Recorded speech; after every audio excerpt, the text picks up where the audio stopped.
Do you want to know how to discipline a child?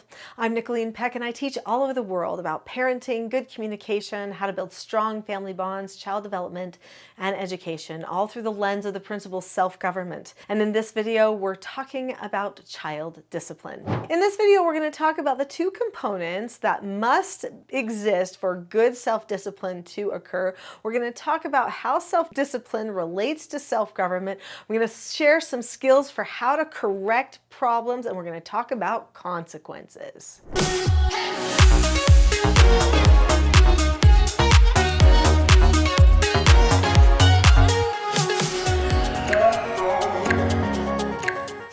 So this channel is called the Teaching Self-Government channel. So what is self-government? That's important to know. So self-government is being able to determine the cause and effect of any given situation and possessing a knowledge of your own behaviors so that you can control them. So that means that you understand cause and effect as they relate to your own choices, your own thoughts, your own behaviors. So that means you consistently examine yourself and compare your effects of your actions and your thoughts to what you hoped would occur in that initial plan. When people are planned out, they make a plan for the future, they're actually more effective in all of their decision making and problem solving.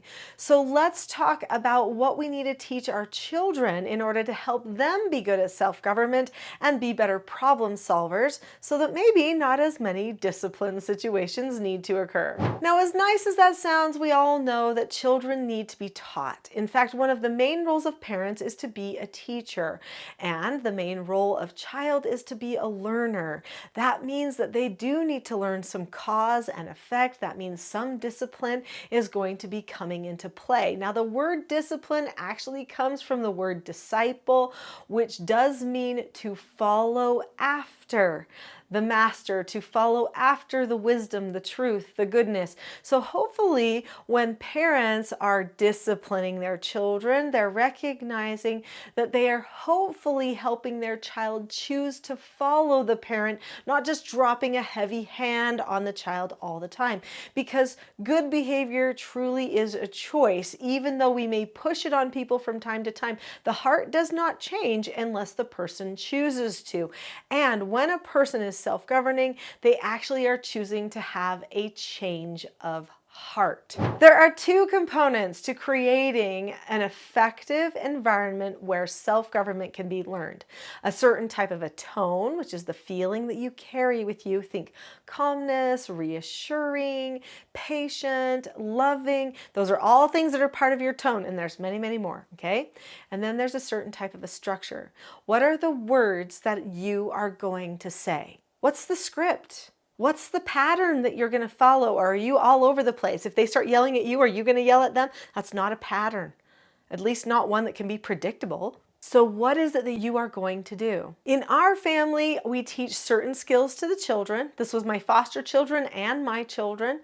We taught them certain key skills that they needed, and then we taught them exactly when we would correct them and what consequences they would earn. I've written a lot of books, 11 books related to parenting and self-government. Now this book series right here is a book series for children. This teaches the 4 basic skills of self-government. These books are suitable for probably children 12 and under, but the skills that each of these books teach are actually adult skills, and we all need to use them. So what are these skills? They are following instructions, accepting no answers and criticism, accepting consequences, and disagreeing appropriately. If a person learns the skill sets for all 4 of these 4 basic skills, that takes care of 99% of their behavioral problems. It also gives them exact steps to focus in on when they're not quite hitting the mark on their skill goals. So if you've already subscribed to this channel, then you know I love teaching the 4 basic skills. I talk about them all the time. And those 4 basic skills really are the basis for a lot of the teaching that occurs. So let's talk about a few of the steps to the 4 basic skills. I'm not going to list every single step to all of the skills at this time. There's other places where those exist, and this isn't, a full training with the time that we have. But I will say that one of the most important skills is the skill following instructions. If your child will not follow an instruction from you, you actually cannot do any teaching. This frustrates the roles in the family, creates dysfunction, and then everything starts to fall apart. So, what are the steps to following instructions? You look at the person, keep a calm face, voice, and body, say okay or ask to disagree appropriately, do the task immediately. That one can be tricky for some people to get distracted, and then check back. Now, when you check back, then the person that you check back to is going to describe for you what went well, and they're going to give you a good 3-step praise to show you cause and effect. Because remember, when you learn self-government, you are learning cause and effect. So those 5 steps of following instructions you have to be able to do to actually be considered self-regulated, or what we call in instructional control.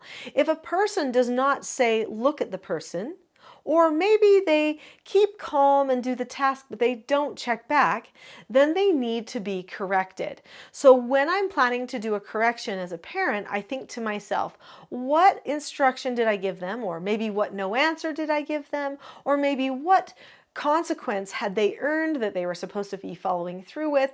And then I say to myself, what step did they miss?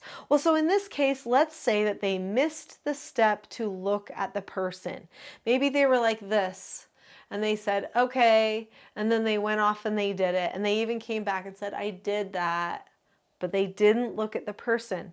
That means they are not following instructions, even if they went and did whatever the task was. Because it's about the connection, it's about the relationship, it's about the heart-to-heart moment that you have. And if they can't look at you, they're not being completely honest.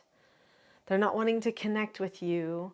They need to see that you are a safe person to connect to. You need to be looking at them. They need to be looking at you. That's good for their relationship. If that's not in place, the heart isn't fully in the right place, and we need to practice it again. So how do we do this practice? We do practice with something called a correction. So let's say I'm going to do a correction or a practice for this exact scenario that I was talking about. I gave my daughter an instruction to go and put her shoes away. She didn't look at me any of the time, but she did all the rest of the steps. Now I'm going to do a correction. I'm going to describe what happened, why it wasn't good, whatever she chose, and the reason why is going to be something that matters to her. Then I'll tell her what should have happened to make it go the right way, what negative consequence she earned. Then I'll praise her for saying okay to that consequence, because she's going to be learning, using the skills in that blue book, which is how to accept consequences. Then I will practice doing things with her the right way and praise her 3 times, one for each of those 3 role play practices that help give her exposure to doing things the right way more often than doing things the wrong way. So I would say to her, Melissa, just now I gave you an instruction and you didn't look at me. You looked up at the ceiling instead the whole time. You did keep a calm voice and a calm body, but your face wasn't really fully calm because it was looking up at the ceiling. You said okay, you went and did the task and checked back, but because you chose not to keep a calm face and not to look at me, we didn't have a chance to smile at each other and to show how happy we are to be together today. What you should have done is you should have looked at the person and kept a calm face. Since you chose not to do that, you've earned an extra chore. Okay? So then she says, okay. Then I say, wow, just now you looked right at me. You stayed completely calm and you said, okay. When you choose to say, okay, you are choosing to have your own self-government. High five. Okay, now we're going to do some practices of things the right way. So then we're going to do some cute role play practices, and I will praise her again. After this, she will get the opportunity to go and do the extra chore that I'm assigning her. Now, what type of extra chores could you be using? Some parents worry about that. I have an app that you can get on your phone or device. It's called the Teaching Self-Government app, and on there, there's something called a job jar. That job jar is a place where you can type in your child's age and how long you want the job to be, and it will just populate jobs for you so that it can easily find an extra chore that your child can use in order to learn cause and effect when they accept their consequence. Chores are amazing. Chores are the antidote for a sick character. When a person gets the opportunity to accept an extra chore or negative consequence, then they also are accepting that they have to do something because of decisions that they previously made. Is this giving you an idea of a different way to talk? Because there are scripts that are absolutely magical that you can use to help yourself and your children to be more self-governed. And I would love to share those scripts with you. But the first stop we need to make is at calmness, because that's a tone element that is so important. You can do all the words to the scripts and stick to that structure really solid. And you can be consistent in your teaching, but if your tone is off, then you might miss the heart. And we want to make sure that we hit the heart and do the appropriate teaching. So I'd love to help you with your calmness. So I have a Calm Parenting Toolkit right now on my website for free. So if you go to teachingselfgovernment.com today, you can get the Calm Parenting Toolkit for free. This is a starter kit to help you with your calmness skills. It won't teach you all the skills of self-government, but it will get you started, and hopefully we'll be able to help you with more after that. Click on the link to the Calm Parenting Toolkit at teachingselfgovernment.com.